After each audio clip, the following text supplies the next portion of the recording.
Regresamos, vamos directamente al sondeo que hemos lanzado en la cuenta oficial de Twitter de Guatevisión. Luego del SF ganó el no. Qué bien. Bueno, el 69% cree que es necesario reformar los acuerdos, sentarse a la mesa.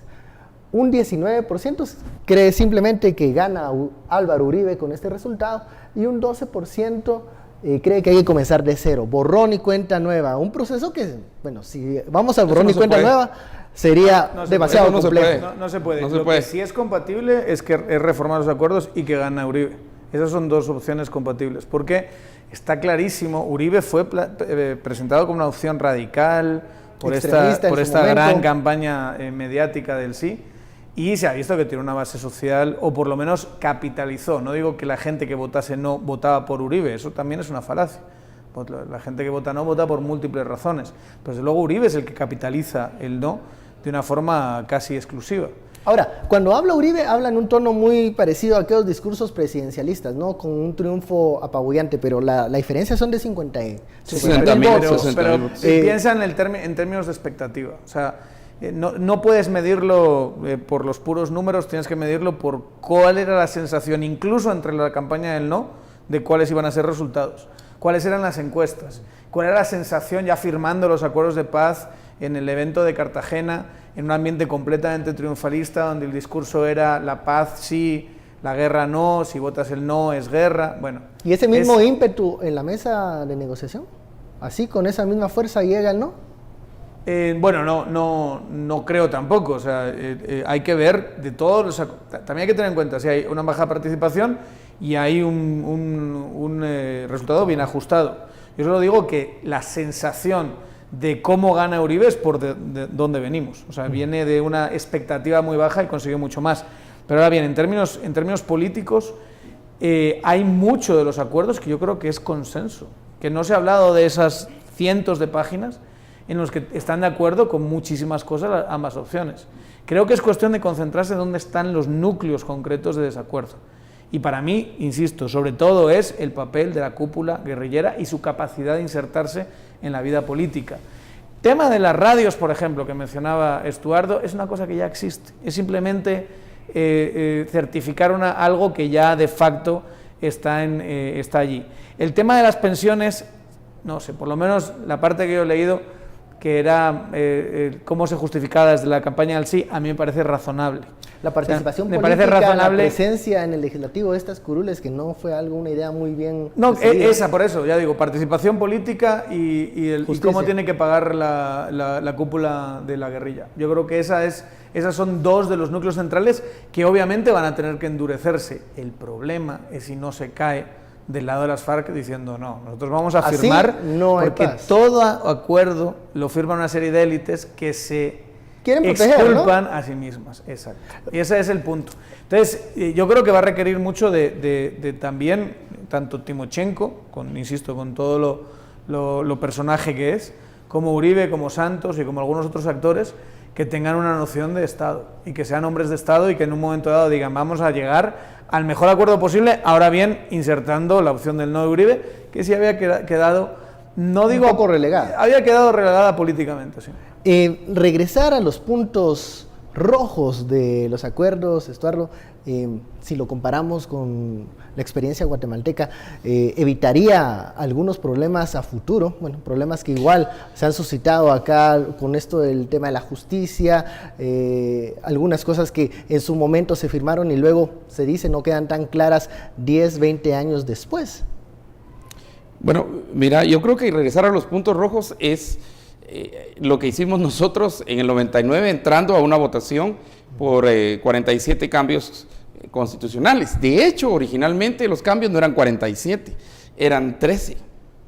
Luego se fue sí, pero luego empezó eso, ya que vamos a tener esto, metamos aquello, y metamos lo otro, y metamos esto, pero esos no estaban considerados dentro de, por lo menos lo que se firmó como acuerdos de paz en Guatemala.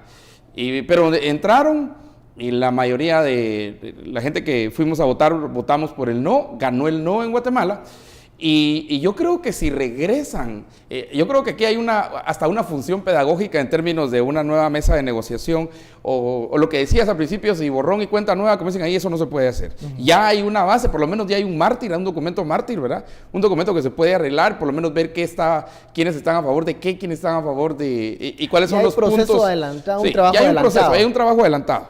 Pero lo que nos pasó en Guatemala fue que nosotros dijimos no a los cambios constitucionales. Los cambios constitucionales para nosotros eran esos puntos rojos que estás diciendo, esos puntos problemáticos de los acuerdos de paz. Por ejemplo, si había que reconocer o cambiar, digamos, el artículo 1 de la Constitución, un ministro de la Defensa Civil, había cambio al 66, había varios cambios en la Constitución que abarcaban básicamente puntos de todos los acuerdos, de paz, resumidos en estos 47 puntos, que al final dijimos no. El problema está que los políticos, cuando les decís no y quieren algo, se van por otra vía.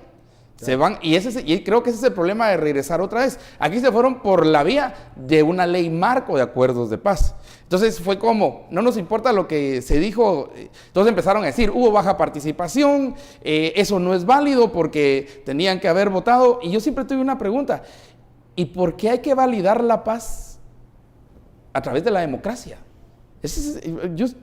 Hay analistas que han dicho eso. Sí, no, varios hemos preguntado por qué a este proceso. A todos los procesos, ¿por qué hay que validarlo si hay un consenso por lo menos que la paz es buena?